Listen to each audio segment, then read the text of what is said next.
കാലം കണക്ക് ചോദിക്കാതെ കടന്നു പോവുകയില്ല എന്നുള്ളത് ചരിത്രാന്വേഷകർ കണ്ടെത്തിയിരിക്കുന്ന ഒരു അടിസ്ഥാന പ്രയോഗമാണ്. പല സംഭവങ്ങളും ലോക ആരംഭം മുതൽ നിലവിൽ നിൽക്കുന്ന 2026 വരെയുള്ള പല ചരിത്ര സംഭവങ്ങളും യുദ്ധവും കെടുതിയുമായിട്ട് ബന്ധപ്പെട്ട വിഷയത്തിലെല്ലാം ഇതൊരു യാഥാർത്ഥ്യമാണ് എന്ന് തെളിയിക്കപ്പെട്ടതാണ്. നിലവിലിപ്പോൾ അമേരിക്കൻ പ്രസിഡന്റ് ഡൊണാൾഡ് ട്രംപിനും ഇതേ സംഭവം തന്നെയാണ് നടക്കുന്നത്. കാലം കണക്ക് ചോദിച്ചിരിക്കുന്നു ഇറാനിലൂടെ എന്നുള്ളത്. ഇന്ന് ലോകം ചർച്ച ചെയ്യുന്നത് എങ്ങനെയാണ് ഇറാന് അതിജീവിക്കാൻ വേണ്ടി സാധിച്ചത് എന്നുള്ളതാണ്. അമേരിക്കയും ഇറാനും തമ്മിൽ യുദ്ധം ചെയ്താൽ ഒരു തരത്തിലും ഇറാൻ ജയിക്കില്ല എന്നുള്ളതൊരു യാഥാർത്ഥ്യമാണ്. പക്ഷേ ഇവിടെ അതിജീവിച്ചു. ഇവിടെ ഉപയോഗിക്കപ്പെട്ടത് തന്ത്രപരമായിരിക്കുന്ന യുദ്ധമാണ് ഇറാൻ്റേത്. ട്രംപ് വിയും ഇറാൻ വായും. ഇതാണ് അതിൻ്റെ യാഥാർത്ഥ്യം. ക്യാപ്സ് നമ്മൾ കൊടുക്കുന്ന സമയത്ത് ഇങ്ങനെ തന്നെയാണ് അത് കൊടുക്കേണ്ടത് എന്നുള്ളത് ചില തെളിവിൻ്റെ അടിസ്ഥാനത്തിലോ അല്ലെ യുദ്ധവുമായിട്ട് ബന്ധപ്പെട്ട രീതിക്കനുസരിച്ചോ പറയാൻ വേണ്ടി സാധിക്കുന്നതാണ്. ഇറാൻ ഉപയോഗിക്കപ്പെട്ട തന്ത്രം ഇപ്പോൾ ഇന്നലെ ട്രംപ് നടത്തിയിരിക്കുന്ന പ്രസ്താവനയുമായിട്ട് ബന്ധപ്പെട്ട് പറയുന്നത് ഘട്ടം ഘട്ടമായിട്ടുള്ള അമേരിക്കൻ സൈന്യത്തിൻ്റെ പിന്മാറ്റവുമായി ബന്ധപ്പെട്ട കാര്യത്തെക്കുറിച്ച് തങ്ങൾ ആലോചിക്കുന്നു. ഞങ്ങൾ ഇറാനിൽ ആധിപത്യം നേടിയിരിക്കുന്നു, വിജയിച്ചിരിക്കുന്നു, തന്ത്രപ്രധാനിയായിരിക്കുന്ന ആളുകളെ കൊലപ്പെടുത്തിയിരിക്കുന്നു, അവർക്ക് സൈനികപരമായിരിക്കുന്ന സ്വാധീനമില്ലാത്ത രീതിയിൽ തങ്ങളാക്കിയിരിക്കുന്നു, സർവ്വ മേഖലയെ തങ്ങൾ നശിപ്പിച്ചിരിക്കുന്നു, ആണവായുധ മേഖലയുമായിട്ട് ബന്ധപ്പെട്ട് ഇനി ഒരു 15 വർഷത്തേക്ക് ഉയരാൻ പറ്റാത്ത വിധം ഇല്ലായ്മ ചെയ്യപ്പെട്ടിരിക്കുന്നു. അങ്ങനെ തുടർന്ന് വരികയാണ് ട്രംപിൻ്റെ ഇതിൻ്റെ ഇറാന് മേലുള്ള ആധിപത്യവുമായിട്ട് ബന്ധപ്പെട്ട്. പക്ഷേ ഈ കാര്യങ്ങളൊന്നുമല്ല അമേരിക്കയുടെ പ്രസിഡന്റ് പറഞ്ഞിരിക്കുന്ന വളരെ പ്രധാനമായിരിക്കുന്ന കാര്യങ്ങൾ 2-3 മാത്രമാണ്. ഒന്ന്, റെജിം ചേഞ്ച്, ഭരണമാറ്റം ഉണ്ടാവും. രണ്ടാമത്തത്, അവിടുത്തെ ആളുകളെ തന്ത്രപ്രധാനമായിരിക്കുന്ന ആളുകൾ തങ്ങളുടെ കൈവശത്തിൽ ഒതുക്കുമെന്ന് വെച്ചാൽ വെനിസ്വേലയുടെ പ്രസിഡന്റിനെ പിടിച്ചു കൊണ്ടുപോകുന്ന വരെ. പുതിയൊരു പ്രസിഡന്റ് അധികാരത്തിൽ വരിക മാത്രമല്ല, അവിടുത്തെ പെട്രോളിയവുമായിട്ട് ബന്ധപ്പെട്ട കാര്യത്തിൻ്റെ നിയന്ത്രണം തങ്ങൾ ഏറ്റെടുക്കും. ഹോർമുസ് കടലിൽ പിന്നെ ഇനിയൊരു അധികാരവും ഇറാൻ ഉണ്ടാവില്ല. ഈ പറയപ്പെട്ട ഒരു കാര്യവും നടന്നിട്ടില്ല എന്ന് മാത്രമല്ല, നടക്കാൻ പോകുന്നില്ല. 9 കോടി ജനങ്ങളായിരിക്കുന്ന ഇറാനിൽ ജീവിക്കുന്ന അത്രയും ആളുകളെ കൊലപ്പെടുത്തിയാൽ പോലും നടക്കാത്തൊരു സംഭവമാണ്. എന്തൊക്കെയോ അത്ഭുത കാര്യങ്ങളൊക്കെ അവിടെ നടത്തിയിട്ടുണ്ട് എന്നുള്ളത്. നേർക്ക് നേരെ ഇപ്പോൾ യുദ്ധം നടത്തിയത് ആരാണ്? ഇസ്രായേലും അമേരിക്കയാണ്. ഇസ്രായേലിനും അമേരിക്കയും യുദ്ധം നടത്തുന്ന സമയത്ത് അമേരിക്ക കൂടുതലും യുദ്ധം ചെയ്തത് കടലിൻ്റെ അവരുടെ യുദ്ധ കപ്പലിൽ നിന്നാണ്. ഒന്നൊക്കെ ജെറാൾഡ് ഫോർഡ്, അതല്ലെങ്കിൽ അബ്രഹാം ലിങ്കൺ. ഇപ്പോൾ ആണെങ്കിൽ ഈ ജോർജ് ബുഷ് കപ്പലും കൂടി വന്നിട്ടുണ്ട്. അപ്പോൾ ഈ 2 കപ്പലാണ് കാര്യമായിട്ട് യുദ്ധം ചെയ്തത്. ഈ അറേബ്യൻ രാജ്യങ്ങളിൽ നിന്ന് ഏതെങ്കിലും തരത്തിൽ യുദ്ധം ചെയ്തതായിട്ട് തെളിവിൻ്റെ അടിസ്ഥാനത്തിൽ പറയാൻ വേണ്ടി സാധിക്കുകയില്ല. പക്ഷേ ഇറാൻ അത് കണ്ടെത്തിയത് മറ്റൊരു വശം. ഇറാൻ എന്ത് ചെയ്തു? ഇറാൻ തിരിച്ചടിച്ചത് നേർക്ക് നേരെ ഇസ്രായേലിലേക്കും അമേരിക്കയുടെ സൈനിക ബേസ് കേന്ദ്രീകരിച്ചുകൊണ്ട് മാത്രമല്ല, അവർ അമേരിക്കയുടെ പൗരന്മാരെ തെരഞ്ഞു നടന്നു അവരുടെ മിസൈൽ എന്നുള്ളതാണ്. ഇങ്ങോട്ടടിക്കുന്ന സമയത്ത്, അതായത് അറേബ്യൻ രാജ്യങ്ങളിലുള്ള തന്ത്രപ്രധാനമായിരിക്കുന്ന വ്യാവസായിക വാണിജ്യ മേഖലകളിലെല്ലാം അമേരിക്കക്ക് സാമ്പത്തികമുണ്ട്. അവർ സംയുക്തമായ രീതിയിലാണ് ഈ ബിസിനസ് സംബന്ധമായിരിക്കുന്ന കാര്യങ്ങളൊക്കെ ചെയ്യുന്നത്. അപ്പോൾ ഈ മേഖലക്ക് മുറിവേറ്റ് കഴിഞ്ഞാൽ തീർച്ചയായിട്ടും അമേരിക്കയുടെ തലച്ചോറിന് ഇളക്കം പറ്റും. ആ പ്രവൃത്തിയാണ് ചെയ്തത്. അപ്പോൾ ഈ 18ഓളം രാജ്യങ്ങൾ, അമേരിക്കയ്ക്ക് സൈനിക ബേസുള്ള പരമാവധി രാജ്യങ്ങളും ഫ്രാൻസ്, ഇറ്റലി, ബ്രിട്ടൻ പോലെയുള്ള രാജ്യങ്ങളുടെ എംബസിയും ഇറാൻ ആക്രമിച്ചു. ഇതിൽ ഏറ്റവും വലിയ പ്രത്യേകത എന്ന് പറഞ്ഞാൽ, ഈ യൂറോപ്യൻ രാജ്യങ്ങളിൽപ്പെട്ട ഏതെങ്കിലും രാജ്യത്തെ ആക്രമിക്കപ്പെട്ട് കഴിഞ്ഞാൽ ഒന്നായിട്ട് കൂട്ടത്തോടു കൂടി ആക്രമിക്കുക എന്നുള്ളൊരു രീതിയുണ്ട്. തേനീച്ചക്കൂടിന് ഏറ് കിട്ടിയ രീതിയിലാണ് അവർ ആ പ്രവൃത്തികൾ ചരിത്രത്തിൽ ചെയ്തത്. അപ്പോൾ അങ്ങനെ നോക്കുന്ന സമയത്ത് യൂറോപ്യൻ രാജ്യങ്ങളാണ് തുർക്കി 2 പ്രാവശ്യം ആക്രമിച്ചു. ആക്രമണം അവർ സ്ഥിരീകരിച്ചു. വലിയ നാശനഷ്ടങ്ങൾ അവർ റിപ്പോർട്ട് ചെയ്തു. തിരിച്ചടിച്ചിട്ടില്ല. ഒരു യൂറോപ്യൻ യൂണിയൻ ചേർന്നിട്ടില്ല. അമേരിക്ക ഒരു യുദ്ധത്തിന് ഇറങ്ങി പുറപ്പെട്ട് കഴിഞ്ഞാൽ അതിനോടൊപ്പം സഹകരിക്കുക എന്നുള്ളത് പല രാജ്യങ്ങൾ ചെയ്താണ്. ഫ്രാൻസ്, ഇറ്റലി, ജർമ്മനി അടക്കമുള്ള അവരുടെ കൊളത്ത് കമ്പനികളെല്ലാം സഹായിക്കും. ഇതിലെല്ലാവരും വിട്ടുനിന്നു.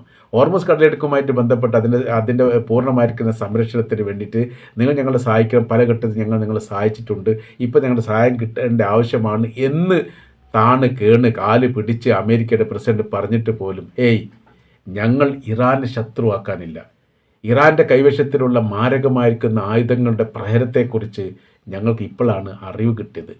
അപ്പോൾ അവർ തങ്ങളുടെ പൗരന്മാരെ ലക്ഷ്യം വെക്കും. ഇപ്പോൾ അമേരിക്കയുടെ എംബസി കോൺസുലേറ്റൊന്നും അറേബ്യൻ രാജ്യങ്ങളൊന്നും തുറക്കുന്നില്ല. അവരുടെ സ്ഥാപനങ്ങൾ അടിച്ചുപൂട്ടി, അവരുടെ വിദ്യാഭ്യാസ സ്ഥാപനങ്ങൾ പോലും അടിച്ചുപൂട്ടി. യഥാർത്ഥത്തിൽ ഇപ്പോൾ ഒളിച്ച് കിടക്കുകയാണ്, അല്ലെ ഒളിച്ച് കഴിയുകയാണ് അമേരിക്കയുടെ പൗരന്മാർ. അവിടുത്തെ അറബികളുടെ വീട്ടിലോ അല്ലെങ്കിൽ അവരുമായിട്ട് ബന്ധപ്പെട്ട ഒളിവ് മേഖലയിലോ ആണ് ഇപ്പോൾ പുറത്തിറങ്ങാൻ വേണ്ടി പറ്റുന്നില്ല. ഞാൻ അഭിമാനത്തോടു കൂടി I am citizen of America എന്ന് പറയാൻ സാധിക്കാത്ത വിധം അതിൻ്റെ അടിവേരിനാണ് എന്ത് ചെയ്തത് ഇറാൻ മുറിവേൽപ്പിച്ചത്. ഇസ്രായേലിൻ്റെ സ്ഥിതി അങ്ങനെ തന്നെ. ലോകാടിസ്ഥാനത്തിൽ ഇപ്പോൾ പല രാജ്യങ്ങളിൽ നിന്നും റിപ്പോർട്ട് പുറത്തു വരുന്നത് ഞങ്ങൾ ജൂതന്മാരാണെന്ന് ലോകത്തിന് മുമ്പിൽ അഭിമാനിച്ചിരുന്നു. ഇപ്പോഴത്തെ നിലവിലെ സാഹചര്യത്തിൽ ലോകത്തോട് പറയാൻ പറ്റാത്ത രീതിയിലാണ്. മാത്രമല്ല ഞങ്ങൾക്ക് ജീവഭയവുമുണ്ട് എന്ന തരത്തിലേക്ക് കാര്യങ്ങൾ പോകുന്നു. അപ്പോൾ ഇറാൻ ചെയ്ത തന്ത്രപരമായിരിക്കുന്ന യുദ്ധം, അവരുടെ ആസ്ഥാന മന്ദിരങ്ങൾ, അത് തങ്ങളുടെ കുടിവെള്ളത്തിന് വേണ്ടിയിട്ട് വിഷയം ഉണ്ടാക്കുന്ന സമയത്ത് അറബ് രാജ്യത്തിലുള്ള അമേരിക്കയുമായിട്ട് പാർട്ട്ണർഷിപ്പുള്ള കുടിവെള്ളത്തിന് വേണ്ടി കടൽ വെള്ളം ശുദ്ധീകരിച്ചിട്ടാണ് അറേബ്യൻ രാജ്യങ്ങളിലൊക്കെ വെള്ളം ഉപയോഗിക്കുന്നത്. അല്ലാതെ നമ്മുടെ നാട്ടിലെ പോലെ കിണർ, പൈപ്പ്, അങ്ങനത്തെ സംവിധാനങ്ങൾ പൈപ്പുണ്ട്. ഈ വെള്ളം ശുദ്ധീകരിച്ചിട്ട് പോകുന്ന പൈപ്പ് ലൈനാണ്. അതിന് നിശ്ചിത പൈസ ഓരോരോ ദിവസം കൊടുക്കുക. നമ്മൾ കറണ്ട് ബില്ലടിക്കും പോലെയാണ് ഗൾഫ് രാജ്യങ്ങൾക്ക് വെള്ളത്തിന് ബില്ലടിക്കുന്നത്. ആ രീതിയിലാണ് അത് പോകുന്നത്. ആ സംവിധാന സ്രോതസ്സിന് നേരെ ഇറാൻ ആക്രമിച്ചു. ആക്രമിക്കാൻ കാര്യം എന്താണ്? ഇവിടെ ഈ ഇറാനിലുള്ള കുടിവെള്ളത്തിന് നേരെ അമേരിക്ക മിസൈൽ വിട്ടു. അതിന് തിരിച്ച് ഇങ്ങോട്ട് അവരുമായിട്ട് ലിങ്ക് ചേർന്നതിനെ വിട്ടു. അതേപോലെ തന്നെ യൂണിവേഴ്സിറ്റിനെ ആക്രമിച്ചു. ഇസ്രായേൽ യൂണിവേഴ്സിറ്റിനെയും അറേബ്യൻ രാജ്യത്തുള്ള യൂണിവേഴ്സിറ്റിനെ ആക്രമിച്ചു. ആ യൂണിവേഴ്സിറ്റിയെല്ലാം അടച്ചു പൂട്ടി. ഇപ്പോൾ ഓൺലൈനിലാണ് പഠന കാര്യങ്ങൾ നടക്കുന്നത്.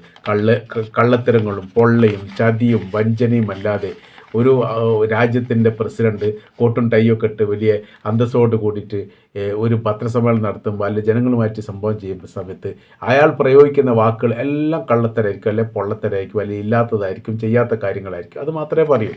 എല്ലാ കാലത്തും അവർ 90% യുദ്ധത്തിൽ വിജയിച്ചത് ഈ നുണബോംബ് പൊട്ടിച്ചിട്ടാണ്. അതിന് പ്രചരിപ്പിക്കാൻ വേണ്ടി അവരോടൊപ്പം ചേർന്ന് നിൽക്കാൻ വേണ്ടിയിട്ട് സോഷ്യൽ മീഡിയകളും പത്രങ്ങളും ഉണ്ടാകും. BBC, റോയിട്ടേഴ്സ്, ABC പോലെയുള്ള ഏറ്റവും വലിയ അന്താരാഷ്ട്ര ചാനലുകളൊക്കെ അവർക്കൊപ്പമാണുള്ളത്. അതിന് കടപിടിക്കാൻ മാത്രം ഒരു ചാനൽ ഉണ്ടാക്കാൻ വേണ്ടി മുസ്ലിം രാജ്യങ്ങൾക്ക് സാധിച്ചിട്ടില്ല. അൽ ജസീറ വരുന്നവരെ. അൽ ജസീറ വന്നതോടുകൂടി റൂട്ടിന് മാറ്റം വന്നു.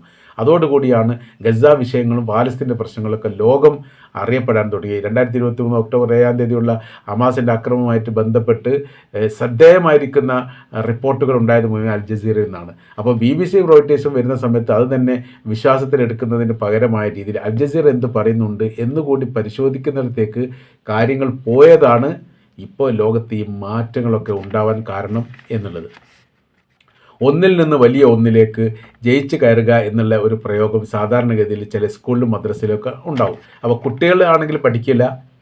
അപ്പോൾ പഠിക്കാത്ത സമയത്ത് അവർ തോൽപ്പിച്ച് കാണുമെങ്കിൽ അവർക്ക് മാനസികമായ പ്രയാസമുണ്ട്. ചില മദ്രസയിലൊക്കെ ഉണ്ടാവാറുണ്ട് അങ്ങനെ. അപ്പോൾ എന്ത് ചെയ്യും? ഒന്നിലാണ് തോറ്റത്, അതിന് വിഷയമല്ല, ഇനി വലിയ ഒന്നിലേക്കാണ് കയറുന്നത്. അപ്പോൾ ആ കുട്ടികൾക്ക് ഒരു മാനസികപരമായിരിക്കുന്ന ഒരു ആശ്വാസമായി. സമാനമായ രീതിയിലാണ് ഇപ്പോൾ ട്രംപിനെ സംബന്ധിച്ചിടത്തോളം അവർ ഒന്നിൽ നിന്ന് വലിയ ഒന്നിലേക്ക് കയറി എന്നുള്ള രീതിയിലേക്ക് യഥാർത്ഥത്തിൽ മാറിയിരിക്കുന്നു. ഇപ്പോൾ മറ്റൊരു വിഷയം ഇതിലുള്ളത്, മൂന്നാം ലോക രാജ്യങ്ങളേക്ക് സംബന്ധിച്ചിടത്തോളം, ദാരിദ്ര്യ രാജ്യത്തെ സംബന്ധിച്ചിടത്തോളം ഇപ്പോൾ ഉള്ളൊരു ആശ്വാസം എന്ന് പറഞ്ഞാൽ ഇറാൻ വല്ലാത്തൊരു രീതിയിലൊരു ആശ്വാസമാണ്. ഇറാൻ ലോക ചരിത്രത്തിൻ്റെ ഭൂപടം തന്നെ മാറ്റി ചെയ്തിരിക്കുന്നു. ഇങ്ങനെയൊക്കെ സംഭവിക്കും, ഇങ്ങനെയൊക്കെ ചെയ്യാൻ വേണ്ടി സാധിക്കും. ഇത്രയേ ഉള്ളൂ അമേരിക്കയും ഇസ്രായേലും. ഞങ്ങളെ സംബന്ധിച്ചിടത്തോളം കൈപ്പള്ളിയിൽ ഒതുക്കാൻ മാത്രമേ അതുള്ളൂ. കൊലപ്പെടുത്തുക എന്നുള്ളതിനപ്പുറമായ രീതിയിൽ കീഴടക്കുക എന്നുള്ളൊരു സംവിധാനം അവർക്ക് സാധിക്കുകയില്ല. നേർക്കുനേരെ മുഖാമുഖം നിന്ന് യുദ്ധം ചെയ്യുകയാണെങ്കിൽ തങ്ങൾക്ക് ഇസ്രായേൽ ഇല്ലാതാക്കാൻ വേണ്ടി 2 മണിക്കൂർ മതി. അതാണ് ഇറാൻ പറയുന്നത്. പക്ഷേ എന്താ വിഷയം? ഇറാൻ ചാരി വെച്ചതാണ്, അമേരിക്കയുടെ മടിത്തട്ടിലേക്കാണ് ചാരി വെച്ചത്. അപ്പോൾ ഇറാനെ സഹായിക്കാൻ വേണ്ടിയിട്ടാണ് ഇപ്പോൾ അമേരിക്ക വന്നത്, ഇസ്രായേലിനെ സഹായിക്കാൻ വേണ്ടിയിട്ടാണ് അമേരിക്ക വന്നത്. മുൻപ് കഴിഞ്ഞ വർഷം വന്നത് അങ്ങനെ തന്നെയാണ്. അപ്പോൾ ഇസ്രായേൽ എന്ന് പറയുന്ന രാജ്യം അമേരിക്കയിലേക്ക് ചാരി വെക്കുന്നു. ആ ചാരി വെക്കുന്ന സമയത്ത് അതിനെ സംരക്ഷിക്കേണ്ട ബാധ്യത അമേരിക്കക്കായി വരുന്നു. അങ്ങനെ അമേരിക്ക എന്ത് ചെയ്യുന്നു? ഇസ്രായേലിന് വേണ്ടി യുദ്ധം ചെയ്യുന്നു.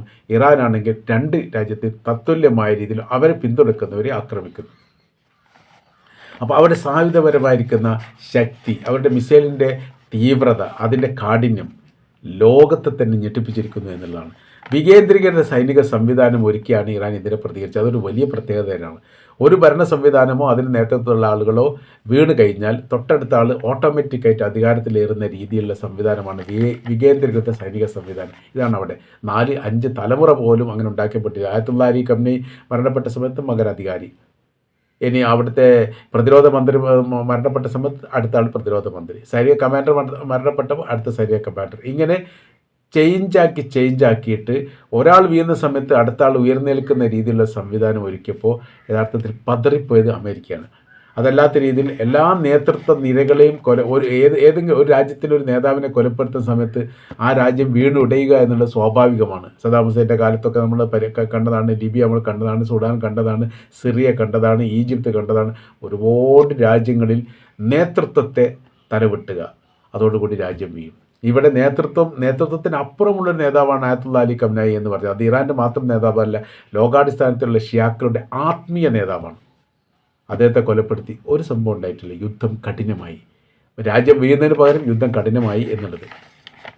ഇപ്പോൾ സാമ്പത്തിക മേഖലയെ സംബന്ധിച്ചിടത്തോളം ലോകത്തിന് മുഴുവൻ അത് ബാധിച്ചു. വിമാനയാത്രയായിട്ട് ബന്ധപ്പെട്ട്, ഇപ്പോൾ ടൂറിസം മേഖലയായിട്ട് ബന്ധപ്പെട്ട്, ഈ പല ഈ തൊഴിലിടങ്ങൾ പൂട്ടപ്പെട്ട്, വ്യവസായ വാണിജ്യ മേഖല അത് ബാധിച്ചു. പെട്രോളിയത്തിന് വില കൂടി, വിദ്യാലയങ്ങൾ അടച്ചുപൂട്ടേണ്ടി വന്നു, സർക്കാർ സ്ഥാപനങ്ങൾ തുറക്കാൻ പ്രവർത്തിക്കാൻ പറ്റാതായി, എംബസി കോൺസുലേറ്റും അടക്കപ്പെട്ട് വന്നു, എയർപോർട്ട്, സീപോർട്ട് തുടങ്ങിയിരിക്കുന്ന സർവ്വ സാമ്പത്തിക സ്രോതസ്സുള്ള മേഖലയും തുറന്ന് പ്രവർത്തിക്കാൻ പോലും ധൈര്യമില്ലാത്ത വിധം ഈ മേഖല പരമാവധി മേഖലയായി എന്ന് പറയുന്ന സമയത്ത് ഇതിനൊക്കെ ഈ ഇറാൻ ചെയ്തിരിക്കുന്നത് അവരുടെ മിസൈൽ മാത്രമാണ്. ശക്തി കുറഞ്ഞ മിസൈലിനെ പോലും പേടിച്ച് വിറക്കുന്ന ഒരു സ്ഥിതിയിലേക്ക് അമേരിക്കയും ഇസ്രായേലും മാറിയിട്ടുണ്ട് എന്ന് പറഞ്ഞാൽ അത് നിസ്സാരമായിട്ട് കാണാൻ വേണ്ടി സാധിക്കില്ല. ചുരുക്കി നമ്മൾ പറയുന്ന സമയത്ത് ട്രംപ് വീഴുകയാണ്, ഇറാൻ വായുകയാണ്. ഇത് ചരിത്രത്തിൽ പുതിയൊരു നിലം സൃഷ്ടിച്ചിരിക്കുന്നു എന്നുള്ളതാണ് ഇതിൻ്റെ യാഥാർത്ഥ്യം.